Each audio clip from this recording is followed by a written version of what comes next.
Interesting. Which convention are you doing? I think it's the vendor one because her company is one of the vendors that works with it. Okay, So great. yeah, like yeah, it's crazy to see the money there. It's impressive. Yeah, I lived in Seattle for 10 years. And I was stationed there on the base there in Everett. So I lived in a couple different places. That's cool. Oh, so, okay. Let's get started. You ready to record? Let's do it. Cool. Hey, today we're joined by Alexander Mirailh, a Navy veteran, Mirailh, sorry, a Navy veteran with over 20 years of service and now a senior technical recruiter at Amazon Web Service. He's lived transition firsthand, moving from Navy ops and recruiting into one of the biggest tech companies in the world. He's an expert in talent acquisition, cleared space recruiting, and building pipelines for top-tier technical talent. He knows what it takes to succeed in both the military and corporate areas, and today he's here to share practical insights on adapting to civilian careers, breaking into tech, and thriving long term. Welcome, Alex. I managed to get it all. I try to. You got it Did I miss all. Thanks, anything? Ernest. Thank you. No, you got it all. Thank you so much for having me. Definitely humbled to be here and touch base with an extraordinary group like Seven Eagles. So thanks so much. Nah, my pleasure. Hey, thanks for coming. So I'll jump right into it. Can you kind of share a quick overview of your Navy career and the path that led you into recruiting and HR? Yeah, for sure. Yeah, like you mentioned, I did 20 years in the military, 20 years retired as a Navy chief. And I was initially stationed out of San Diego, California, then moved to Seattle after 4 years. That's where my recruiting slash HR started. I started in Bellevue, Washington. I think you were just speaking about that.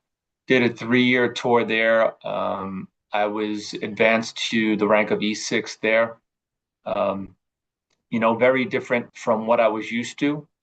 When you go from the Fleet Navy to shore duty, it's very different to where you really learn about Navy programs and everything that encompasses that. So that was interesting to me.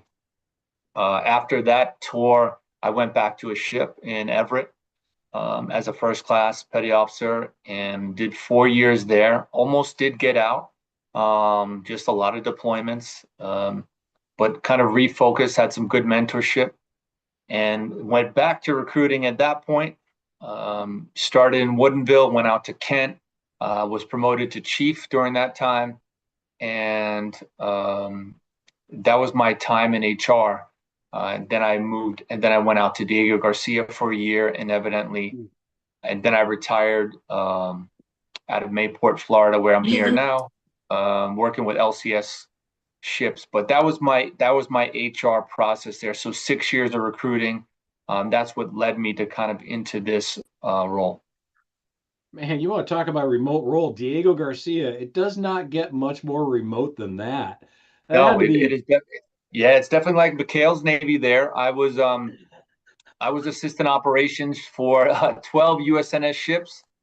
I had my own stateroom, which was fantastic. Fishing and working out. A lot of people do that, but it was a great time.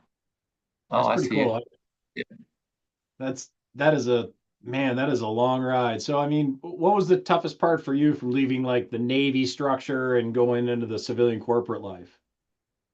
Yeah, I was in kind of not so much fear, but maybe a little anxiety of I've been in the military 20 years.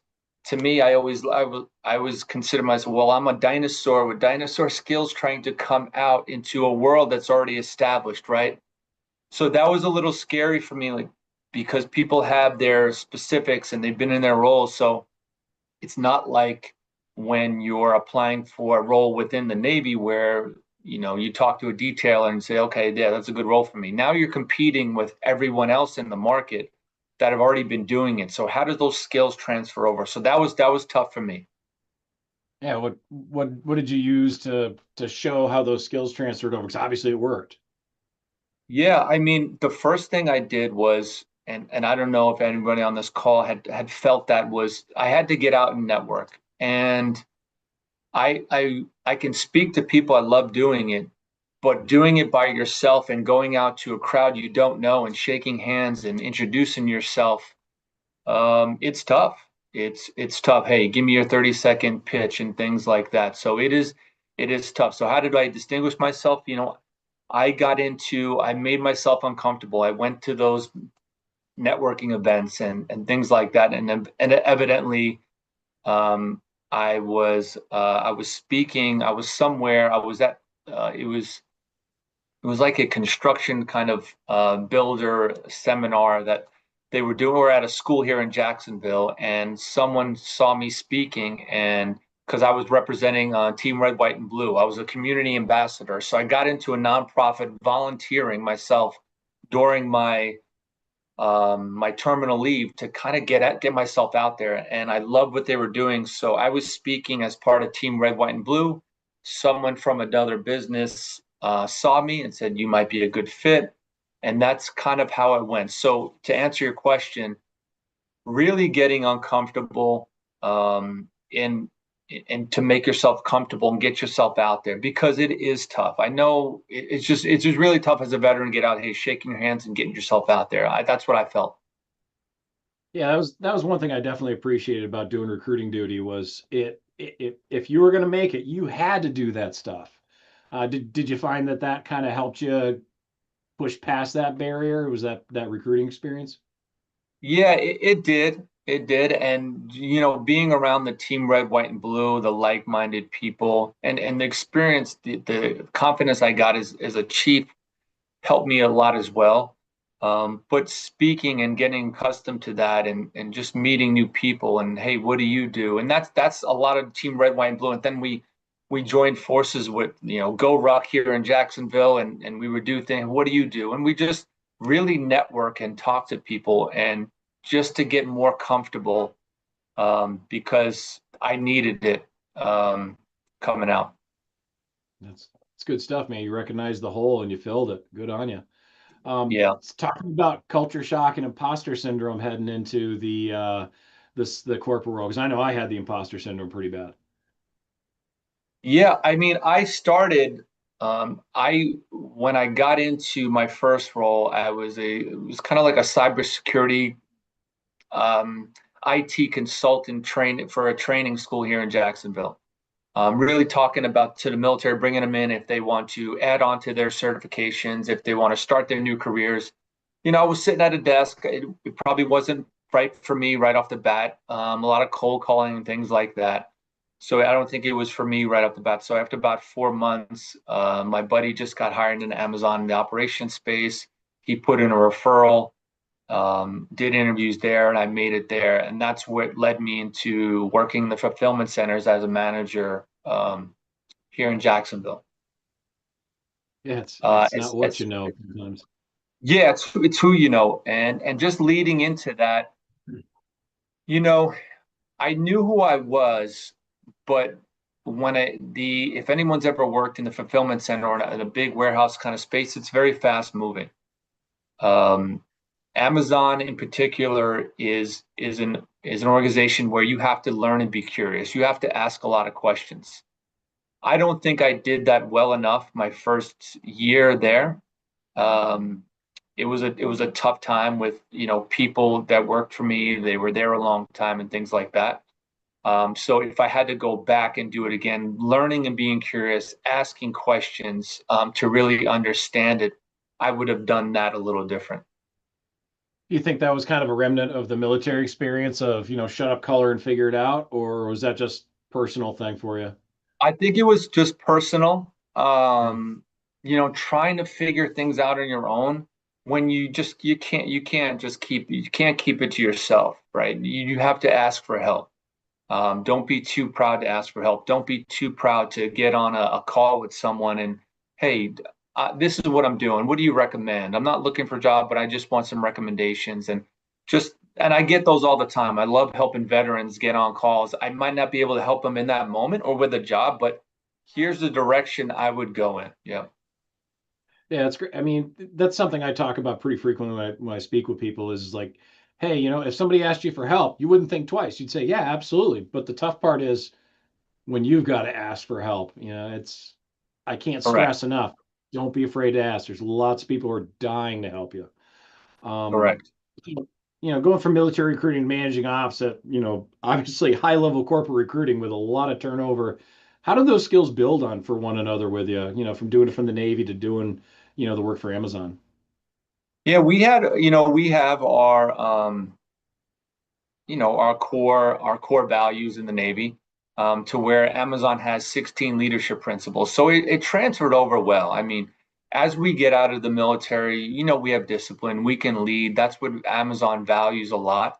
But our honor, courage, commitment in the Navy really reflects to a lot of values or leadership principles we have in Amazon. We have deliver results, hire and develop the best, learn and be curious, customer obsession.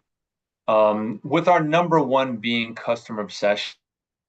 Ernest, the thing I always talk to people about is I really, really focus on the customer with my daily life, work life, whatever that is. Because in Amazon, we're always working backwards. We talk about working backwards. And in life, you can kind of equate that as well. You want to do things for the customer. Whether, I always provide the analogy, you walk into a Publix, you walk into a Chick-fil-A, it's bright in there. It's clean. It's just they have the science down. They have someone waiting at the door. They have the science down to customer service. So if nothing else, please, thank you. You're welcome. Those are things I used to have on my LinkedIn page that are so vital. But customer obsession, I think, is number one, and really treating everyone like a customer. Whether you're shaking hands on the street, asking people what they're doing, working with veterans, I think that's super. It's huge. Yeah, I don't know of another company that has that obsession level like Amazon does. It's obvious from, sat down one night, I was like, oh crap, I need blah blah blah. Like 3 hours later, it's at my house. I Yeah, mean that a lot of kids like my son today, like, oh, just order a new one, I'll have it tomorrow. I'm like, I gotta look at him and say, I had to wait like 6 to 8 weeks after I sent them checking the mail to get something when I was your age, and yeah, now it's just like, yeah, it'll be here tomorrow. I yeah, mean, do yeah, you, do you, definitely. I mean, how tough is that as a driver some days, or is that just kind of like the military attitude? That's the mission it's built in. As a driver with getting things in quickly, yeah, Yeah. I mean that's a tough, like, working, everything. Speed is being efficient is one of the big things, really, efficiency and speed. And whether you work in the warehouse or recruiting, everything, you want to do it efficiently at a good speed. So the warehouse was very fast moving, 1 day shipping, 2 day shipping.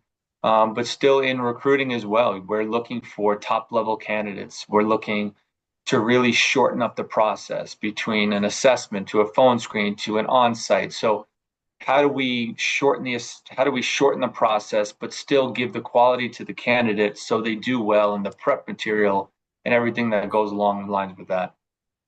Yeah. Speaking of recruiting, I mean, what strengths do you think that vets bring to talent act? You're cut off there a little bit.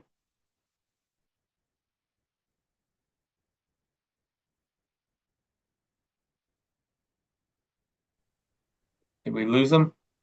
Yeah, here we go. You got me. Did you hear the Okay. questions? Sorry, I froze No, up. I did not. I think I lost you for the second there. So uh, try to think about that again. So, I mean, what strengths do you think veterans can bring to talent acquisition, recruiting, that they may not fully appreciate? Stuff that we just naturally have wired into us. Yeah, as when it comes to talent acquisition, I think where I think the customer obsession is big. Deliver results is even bigger. When it comes to the military, I think where I don't want to, we might be wired. We're wired to deliver results. Whether it's a task, hey, we got to fix this, or we got to go there. We want to deliver. So I think that would be top of the list for me, because when I was in the military, I know I didn't want to fail, kind of a fear of failure thing. So I always wanted to deliver. And I think most of us want to deliver at that high level. So that's something they can bring to that talent acquisition space of delivering results. And if you're the ability to work with different organizations, different people, different roles, different jobs, different businesses, that always, you can bring that forward from being in the military. That will help as well, with your day to day and what we've done. Well, especially a sense of urgency, because like in recruiting, we get the stuff through. We go, hey, here's 5 great candidates, and you're sitting there waiting for a hiring manager forever. Yeah, Some of them are like that, but most of them aren't. I always yeah, find true. that frustrating. Being able to manage up and say, "Hey, this has got to get done." That was something I learned in the military. Do you find you have to do that too? Yeah, you always, hiring managers are on their own, they're working at the same time. They're trying to fill their roles, but we just have to ping them sometimes, lead with confidence and, say, hey, we have these candidates, so you guys got to ping them, make sure we get them through and have that great customer experience we always value in AWS and Amazon to get them through and get them the material, but get them through at a good pace. But at the same time, all my candidates, I tell them, I'm not here to rush you. I want you to be very confident on the day you do your interview. So I'm not going to say you have to do an interview in a week. I'm not going to say you have to do it in 3 days because they get to decide what day they want to do it. So um, yeah, I think delivering results, the sense of urgency which you brought up, is definitely spot on. Awesome. So, what was the steepest learning curve for you when you entered the corporate workforce? What was the hardest mountain to climb, do you think? Yeah, the good question. I think for me, initially starting off was the data piece. Understanding that I didn't come from a data background. How to analyze data and make moves in moment when it comes to the operations side, make moves in moment to where, we can be successful in an hour because each in the warehouse, it's in shifts, 2 to 3 shifts. So we're making moves to where we're trying to save money, get things out quickly. So the data piece it was kind of hard for me to get that. I had to really focus on that, reach out to mentors, reach out to senior managers to kind of understand how everything flows through the day to where we could be successful at the end of the day. Um, as far as recruiting goes, I've supported a lot of businesses from SDEs to data engineerings to BIEs to SDMs to everything you can imagine in the tech space. And it's just learning that I would shift from business to business from time and really understanding what they're looking for, what their requirements are, the levels to everything. So it's definitely trying to really adjust to that. That's the big part. It was the big part of it for me.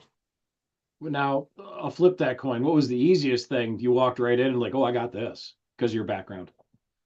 I think just speaking to people, yeah, I built up the confidence in recruiting in the Navy to speak to people. So that was easy for me to do. Um, it's just learning what I'm looking for, who I'm looking for, the requirements I'm looking for, and the strategies, how to look in front of a computer each day and really trying to find the best candidates. But speaking and having empathy and understanding different people, that that was good for me. I think I learned that, and I continue to learn that. Um, but that helps me, really understand the candidate and really go a little bit above and beyond for the candidate, make sure they're ready. Yeah, yeah. The empathy and EQ thing were big for me as well because you could sit there, especially because of the background, you deal with so many different people from so many different places, they have so many different problems. And then, if you can bring that to work on the outside too, I mean, it makes you much more effective. You take way better care of your applicant and hey, hopefully your coworker down the road. Yeah, Do you find that to be true? Yeah, that's yeah, something. I So I mean, did. no, go ahead. No, you got it. Okay. So how did you build, how did you approach building your credibility, with peers and leaders who didn't come from the military or didn't have that exposure? Yeah, work hard, um, uh, ask questions, and deliver results. Get involved, in meetings, speak up, really throw ideas at them, but really be involved in the process. That's how I learned to gain their trust. But at the end of the day, can you deliver on what you said you're going to do? That was big for me, and I think I've done that. I've been with AWS over 3 years and Amazon over 5 years now, so that was important for me. Yeah, you're doing something right.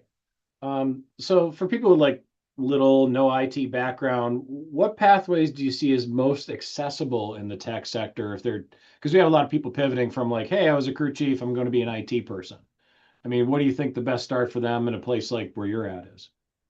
Yeah, it is probably two sides of that. I'm supporting now cleared space recruiting. So I'm looking for those with higher level clearances, TSSCI with polys and above, right? Mm. Um, if you're looking to go that route and you have a secret or you can upgrade to a top secret and keep going, I would recommend working on certifications, Sec Plus and AWS certifications, things like that. That'll help you a lot, especially if you have the background, if you come from the Air Force or the Army and that have that kind of background working with those security or networks. That would be a good start there. Um, and then reaching out to people on different platforms. Hey, what do you think, for internships and understanding those things. But to go into the cleared space, I would focus on that.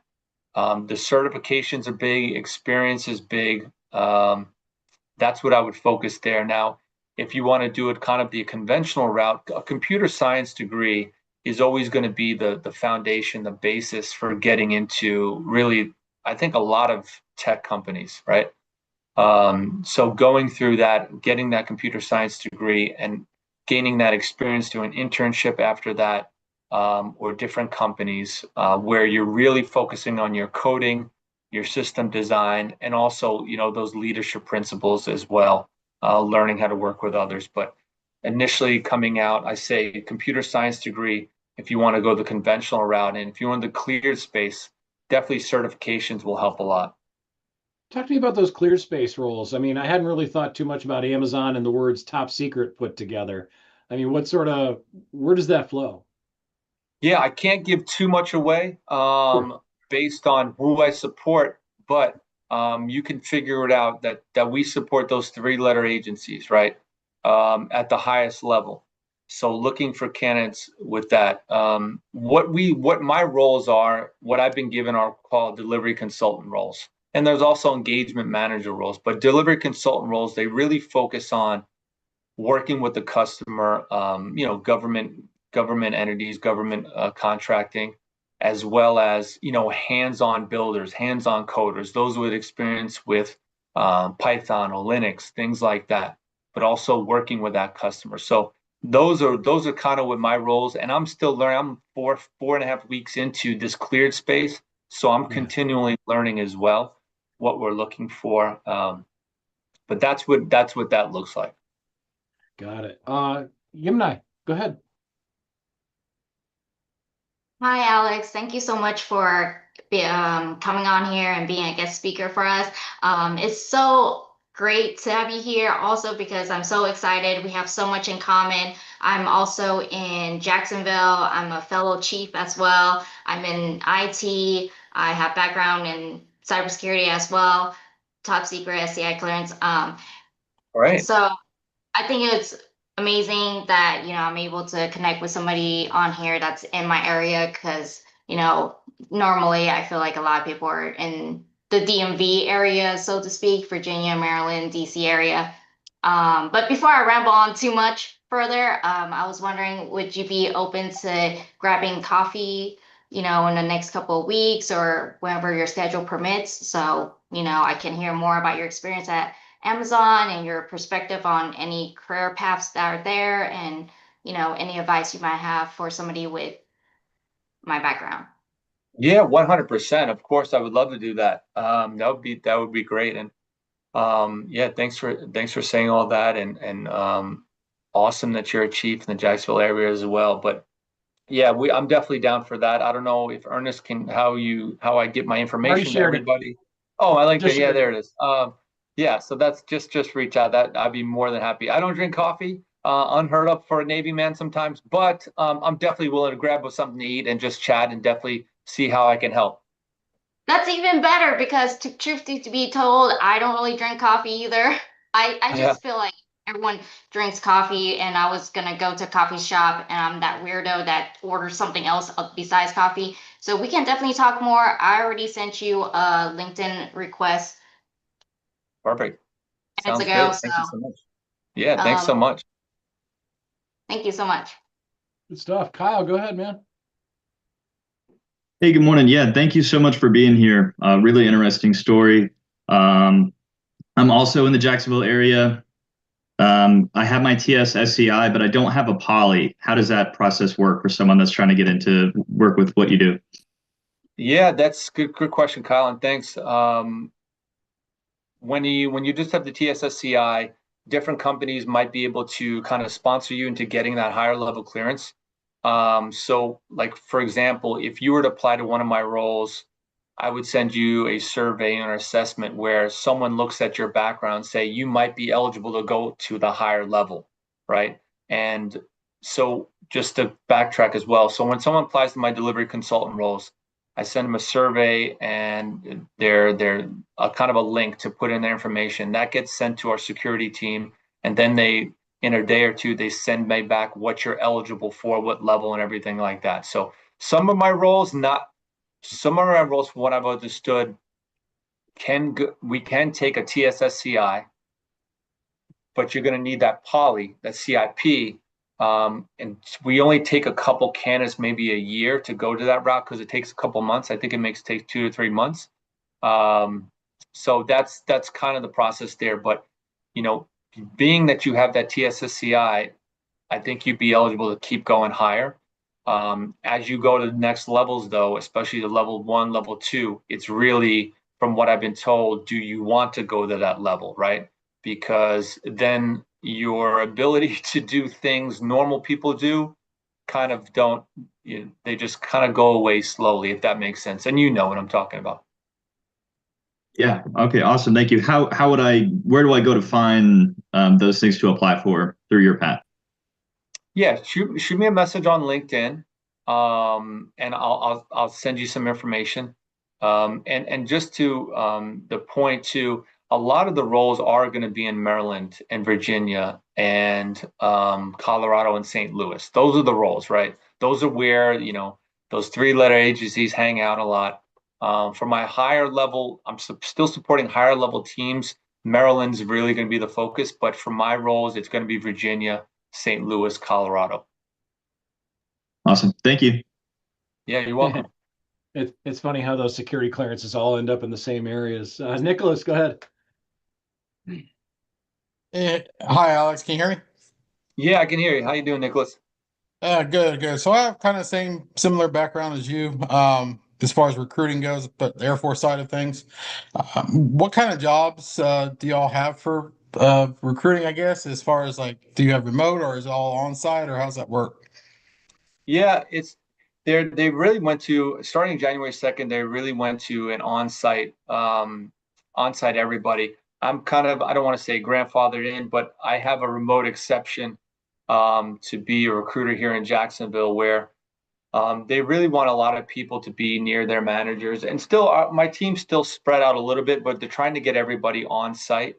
So the Seattle area, the Virginia area, there's New York hubs, there's California. So they're trying to keep them, they're trying to keep everybody together, but no remote roles.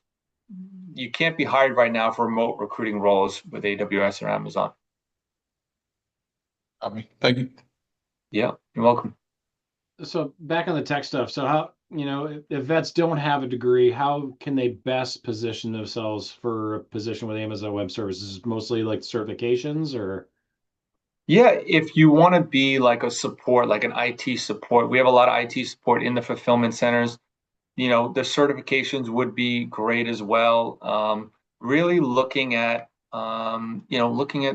just different, just looking at different platforms for those certifications. But there's training schools. But the best thing I would do is whatever you're interested in, if it's an IT support, if it's software development, really go to our jobs portal, jobs@amazon.com, and look at the requirements, what they're needing, a computer science degree, 2 years experience in this, 2 years, whatever it may be, and really kind of work backwards to see how you go down that path based on just that description, because that description of software development and IT support is really not going to change what they're looking for. It's just the levels and as you gain experience.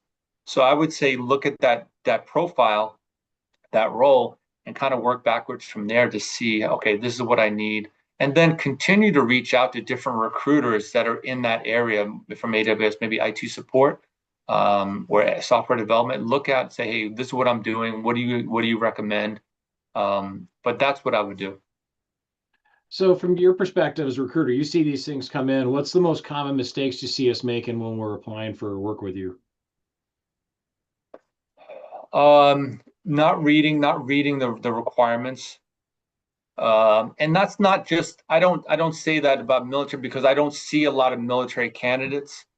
I just don't see a lot, but in general, some candidates just won't read the scripts, the preferred qualifications, the basic qualifications. Like I have my cleared roles out there and people still apply that don't have clearances. So they're not reading that, that much there. But just make sure you're reviewing that. And it doesn't have to be spot on, but really aligning your resume as well. I tell candidates a lot. For example, if you're going for a software development role and you've been a data engineer and a business intelligence engineer, and you have those 3 titles on your resume, but you're going for a software development engineer role, the hiring manager is really not going to look at that. They want consistent. I want to see consistency as well. So I want to see career progression from data engineering 1 to 2 to 3, or a little bit combined. Now you can have different experiences with system development or DevOps and things like that, but they want to see that consistency. They want to see consistency in your resume. That's one of the big things I don't see as well. When I got out of the Navy, doing my resumes, you have to kind of bring it from military to civilian, those words and everything like that. And there's so many organizations that will help with that. But really aligning that. I understand the military jargon, and a lot of recruiters do, but really the data piece. They want to see what you've done to deliver results, the data. What did you do? That's what we want to see, but experience as well in that resume. So those are some of the things to look at. Makes sense. Talk to me about how, we can better leverage LinkedIn and professional networks to get noticed by guys like you. You mentioned earlier you got, shaking hands and all that, but can you go a little deeper into that? To leverage that, I'm the kind of person I'll send you a message, and I'll try and jump on a call if I can. I'll send you a message whether you're good for my roles or not. If it's a veteran, I'm always looking to help. How do you leverage it? Just look at people that are at organizations you want to be at, follow them and ask them questions, not for a job, but ask them questions. Hey, I'm looking to get some, I'm just starting my career in this. Do you have time for a call, just to see what path is the best to go down? And there's not a lot of people that are going to turn down that. If they're super busy, they might not answer you. I'm going to answer you, but really just asking for advice and jumping on a 10-minute call. What path do you think that's best for the person that's already doing it? That's what I recommend as well. But if you want to stay in the area you're living in, wherever your hometown or wherever you're at, really get out there. If there's networking opportunities, try and do 1 or 2 a month.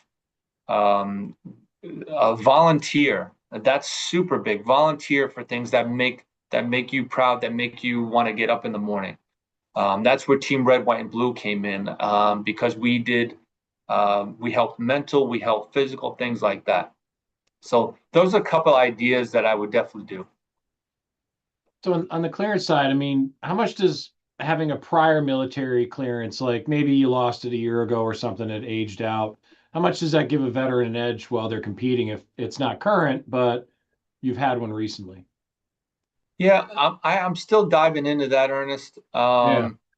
They want to have those now, and I can't answer intelligently how quick we can turn that around. So apologies for that. Like I said, I'm still learning that process. No worries. But if it's been out, like if you've been done 6 months or 4 months or 3 months, if it's over a year, you might have to go through the process again. But for those that are interested in that, if you hit me in LinkedIn, I'll get the answer to that question for sure. So do you typically see a favor, like hiring managers will typically lean towards the military person with a clearance over a civilian if everything else is equal, or do you think it's a Say that crapshoot, again. or is that You kind of got a like little giving broken away there. something? Say Yeah, that so again. I You mean, got a little broken.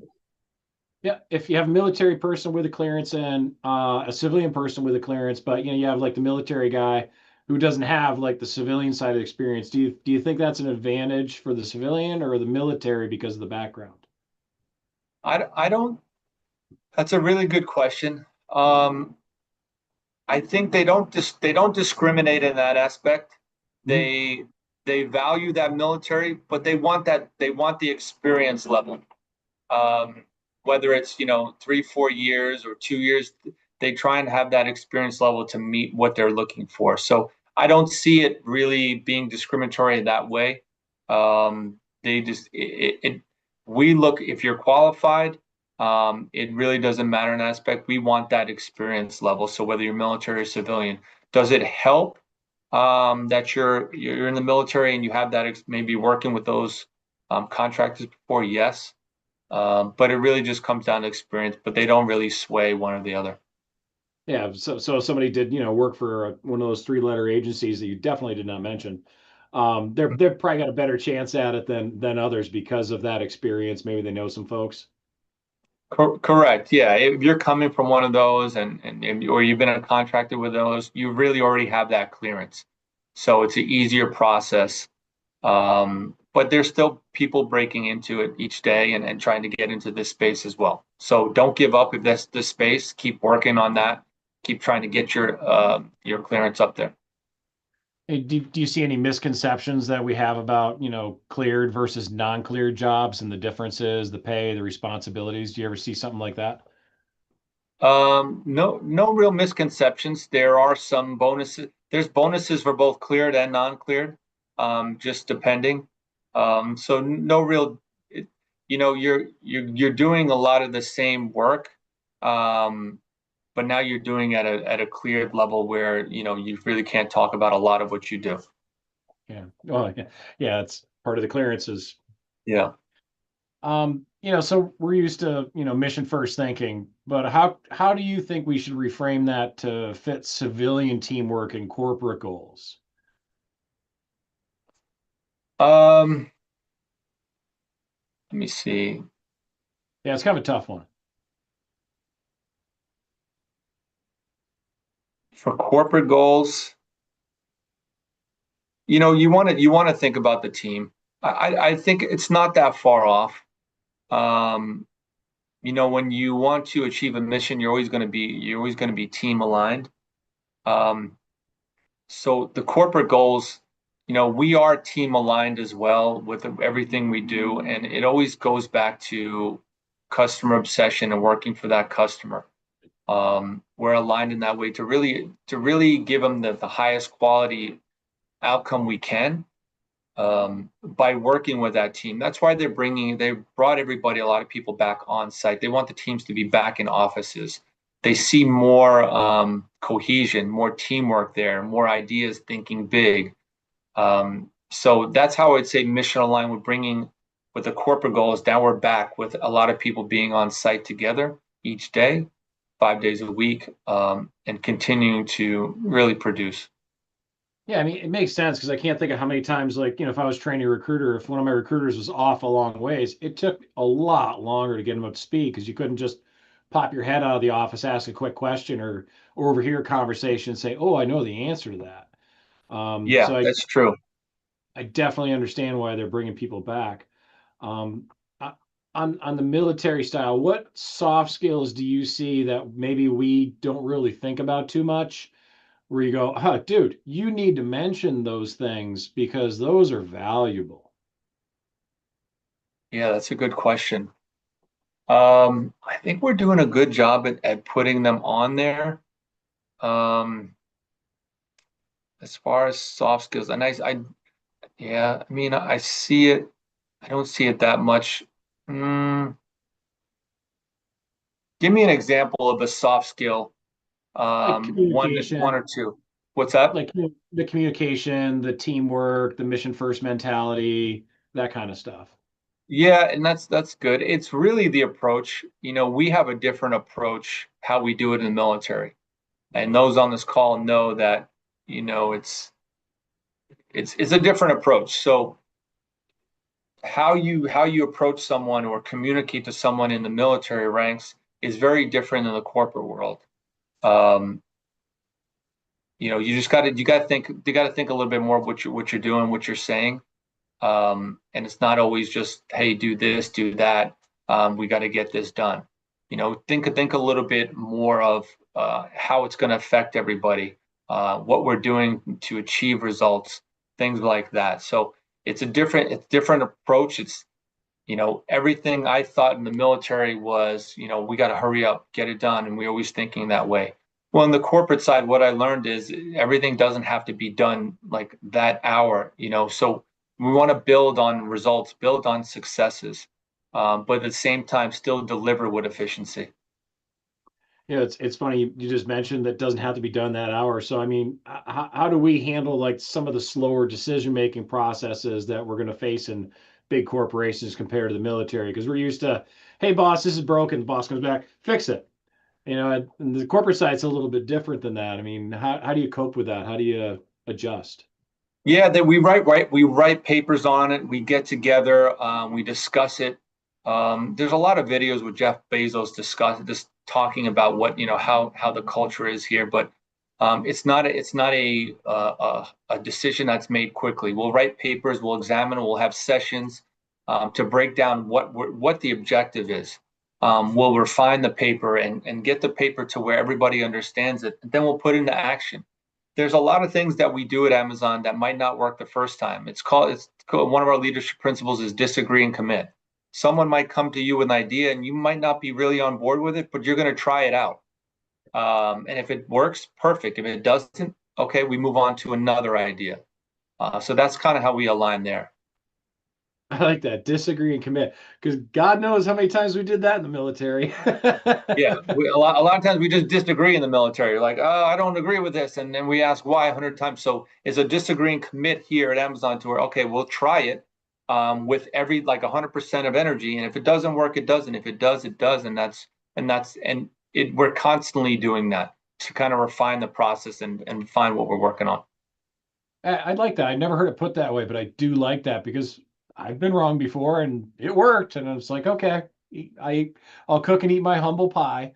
Yeah, As long as we're ahead of the curve, I'm happy. yeah. So talk to me about mentorship. I mean, how'd that play for your transition and growth? And how do you think we should find the best mentor for ourselves, like maybe in tech? Yeah, have a couple. For me, I saw people who are doing it at a high level, who are doing very well and seem to have it together. But uh, reach out to a couple, have two or three solid mentors. See, if you join an organization or you see someone out there on one of these platforms that you are doing it right and you like their style, reach out to them. But have different mentors that just don't tell you what you want to hear, but what you need to hear, right? So that's always a big thing. You want to have that honest mentor, but have them from different companies or different ages, whatever it may be. People that are starting out, maybe 5 years, 6 years in to 20 years in, have that different idea that those different ideas that they can approach you with, and meet a couple of times. And hey, I'm doing this, but I'm doing that. What do you think I could do better? That's how it have different levels of mentors with different levels of experience. Again, just give them your feedback and ask them. Just ask for advice. Yeah, the best mentors I've ever had were the hardest on me. Because they just cut through the BS and is like, hey, it's this, this, and this, and you got to take it because those are the folks that are going to get you the furthest ahead with their wisdom. Yeah. So this is my last question. Unless y'all have some questions, then fire those hands up. But if you could give one piece of advice to every veteran about their starting their civilian job, what would it be for you? Oh man, that's a good one. Um, One piece of advice for starting a civilian job: start early, right? When I mean start early, And you always get asked this question, what do you want to do when you grow up? I think they asked me that 100 times prior when I was on terminal leave, which was funny. And I was like, I don't know. So one piece of advice, and I see people in the military spaces, and your company's great. And I see people that have just risen up, and I'm like, man, I wish I shoulda, coulda, woulda years ago and just developed that, because that's where my passion's at, and that's where I'm trying to get into. So one piece of advice is, whether you're in 4 years or 20 years, think about what you really want to do, what you really want to achieve. And if you understand that with 2 years left in the military, start working on that early. Start volunteering, try and do an intern part-time, to where you have that experience, that civilian experience on your resume as you're getting out of the military. Hey, I know I've been in the military 4 years, but I've been interning for a year and a half doing this.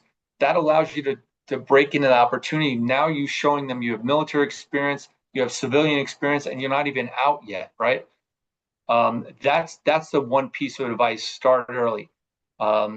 Like I said, start the classes. Education's free. So try and get those classes and work hard while you're in. I know it's a sacrifice, 100%. I know it is. But just try and build on that. And it's easier said than done to try and figure out what we want to do. But if you enjoy what you do in the military, look at people that have had your role, had your job title, and went on to something that you think is great, that you want to do. And again, reach out to them or follow their path. Look at what they've done. Look at their certifications. Look at their college, things like that. But starting early, if I would give myself advice, I would say start a little early. I was fortunate to do recruiting, but start a little earlier if you can, to where you're really confident and prepared coming out. And the one thing off topic, Ernest, is it's always on my mind. As you get out, there's no doubt there's anxiety, 100%. Wanted to be accepted, wanted to find something, want to support our families. I mean, that's just, it's a lot of anxiety. And a lot of the veteran organizations, they do meetups that are surrounded by alcohol. I don't have any bias. You do what you got to do. I don't think that's the path. I think it's hard to, yes, shake hands and network because we're anxious and everything like that. But if you can, just stay away from the alcohol. Go to the gym, do walks, do rucks, do something that's really going to really release those endorphins in your brain, to where you'll be confident when you talk to someone, and you'll be clear-minded. That's my biggest thing, what I've seen. And yeah, that's kind of my advice there. That's sage advice, Alex. Thank you very much for coming out. You dropped some good wisdom today. You have any closing thoughts you'd like to share before I let you get back to work? It was definitely an honor. I hope to do this more. I appreciate you guys reaching out to me and reaching back. And if anybody I can help with anything, please hit me up on LinkedIn. I'm in New York. I had to visit family real quick for something here, but I'm flying back to Florida on Saturday. But just an honor to be on this call. And I support veterans 100%. Whatever you guys need, if I can help, please reach out. Hey, Even if it's just a call, just, hey, just to get your mind right or whatever, please just reach out to me. Dude, you're killing it. Thank you very much for coming out today. It was our pleasure to have you come out. Really, it's every single person that comes out drops some nuggets of wisdom that are new to me. So for a lot of the people here, there's definitely going to be some great nuggets of wisdom in there, and I'm definitely going to hit you up and see if we can get you back on here again soon. 100%. Hey, Alex Mirailh, Amazon Web Services, thank you very much for coming out today, sir, and you have a great weekend. Thank you, everyone. Have a great week.